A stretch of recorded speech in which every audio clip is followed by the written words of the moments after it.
Баршаларыңызға сәлем, сіздермен бірге Ақтастархан YouTube арнасы. Бүгін біз сіздермен кәдіден керемет пұпы ас әзірлейтін боламыз.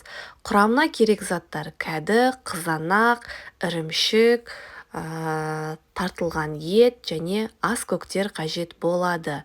Ең алдымен кәдімізді дәл осылай видеодағыдай етіп дөңгелекше бөліктерге бөліп дайындап аламыз.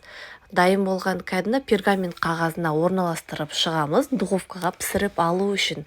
Міне бәрі дайын болды. Енді ас көгімізді майда етіп бөліктерге бөлеміз де, оны тартылған еттің үстіне қосамыз, татымына қарап тұз қосамыз және қалауларыңызша осылай бұрыш немесе кез келген дәмдеуіш түрлерін қоссаңыздар болады. Және зәйтүн майынан бір ас қасық қосып, жақсылап салмамызды араластырып аламыз. Өте дәмі ерекше болып шығады. Және қызанақты да дәл осы видеодағыдай етіп, дөңгелекше етіп бөліктерге бөліп аламыз. Одан соң бізге керегі ірімшік. Оны да ет тартқыштан өткізіп дайындап алдық. Ал енді біртіндеп орналастырып шығамыз. Кәдіміздің үстінің барлығына дайын болған салмамызды біртіндеп орналастырып шығамыз. Бұл бізде нағыз белокқа бай, теңгерімді түскі ас немесе теңгерімді кешкі ас деп қолдана берсеңіздер болады.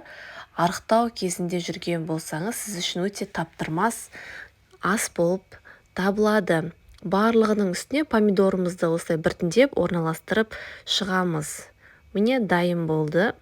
Қызанақпен бірге негізі өте дәмді болады, тещин язык сияқты. Енді дәл осында 180 градуста 25-30 минутта пісіріп аламыз. Міне пісіп дайын болды. Өте дәмді, сочный, етінің барлығы пісті. Енді оның үстіне осылай ірімшік қоссаңыздар, негізі өте дәмді болады, әрине қалауларыңызша. Ірімшік негізі дәл пиццадағыдай дәм беріп тұрады. Оны да 1 минутқа осылай пешке пісіріп аламыз духовкаға. Ірімшік еруі үшін. Міне дайын болды. Міндетті түрде жасап көріңіздер. Себебі нағыз диеталық, нағыз пұпы салат ретінде, пұпы ас ретінде тұтынсаңыздар болады. Және біздің Ақтастархан YouTube арнасына тіркелуді ұмытпаңыздар. Себебі біздің YouTube арнамыздан сіздер күнделікті үй жағдайында дәмді ас әзірлеуді үйренетін боласыздар. Ас болсын!